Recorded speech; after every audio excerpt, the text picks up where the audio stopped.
Adelaide oval మైదానం వేదికగా గురువారం భారత్ ఆస్ట్రేలియా మధ్య రెండో వన్డే మ్యాచ్ జరగనుంది. భారత కాలమానం ప్రకారం ఉదయం 9 గంటలకు మ్యాచ్ ప్రారంభం అవుతుంది. ఇప్పటికే తొలి వన్డేలో ఓడిన టీమిండియా సిరీస్ ఆశలు సజీవంగా ఉండాలంటే రెండో వన్డేలో ఖచ్చితంగా గెలవాల్సిందే. ఒకవేళ ఈ మ్యాచ్ కూడా ఓడిపోతే మరో మ్యాచ్ మిగిలి ఉండగానే సిరీస్ చేజారుతుంది. దీంతో ఈ మ్యాచ్ టీమిండియాకు డూ ఆర్ డైగా మారింది.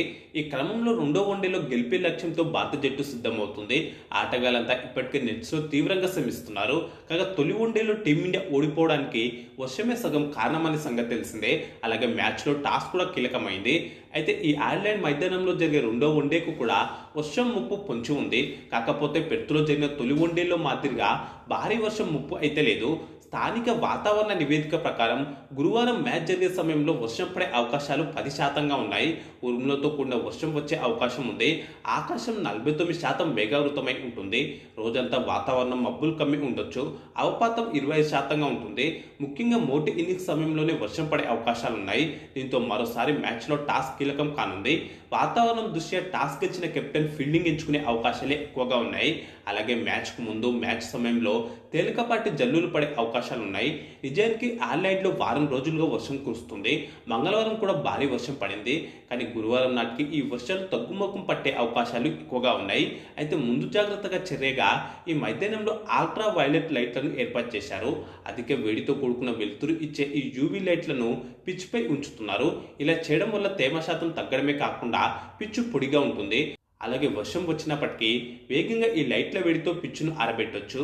ఇక ఈ మ్యాచ్కు పిచ్చు రిపోర్ట్ ఎలా ఉండనుందనే విషయానికి వస్తే ఆస్ట్రేలియాలో బ్యాటింగ్ చేయడానికి అనువైన మైదానాల్లో ఐర్లాండ్ ముందు వరుసలో ఉంటుంది. భారీ స్కోర్లు నమోదయ్యే అవకాశాలున్నాయి. కాకపోతే ఇక్కడ డ్రాప్ ఇన్ పిచ్ను వాడతారు. ఎందుకంటే ఇక్కడ అన్ని రకాల గేమ్స్ను ఆడుతుంటారు. ఈ క్రమంలోనే పిచ్చు పరిస్థితుల్లో కాస్త మార్పులు వచ్చే అవకాశాలు లేకపోలేదు.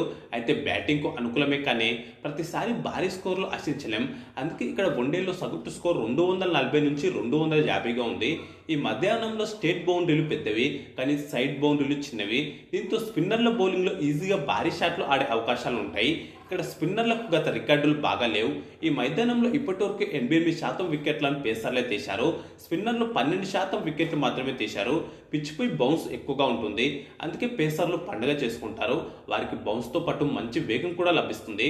ఈ పిచ్పై చివరిగా ఆడిన 10 వన్డేల్లో 6 సార్లు సెకండ్ బ్యాటింగ్ చేసిన జట్లు, 4 సార్లు మొదట బ్యాటింగ్ చేసిన జట్లు విజయం సాధించాయి. దీనిని బట్టి వర్షం రాకుంటే టాస్ పెద్దగా ఇంపార్టెంట్ కాదని అర్థమవుతుంది. కాగా ఐర్లాండ్ మైదానంలో గత రికార్డులు టీమిండియాకు అనుకూలంగా ఉన్నాయి. 17 ఏళ్లుగా ఐర్లాండ్లో టీమిండియా ఒక్క వన్డే మ్యాచ్ కూడా ఓడిపోలేదు.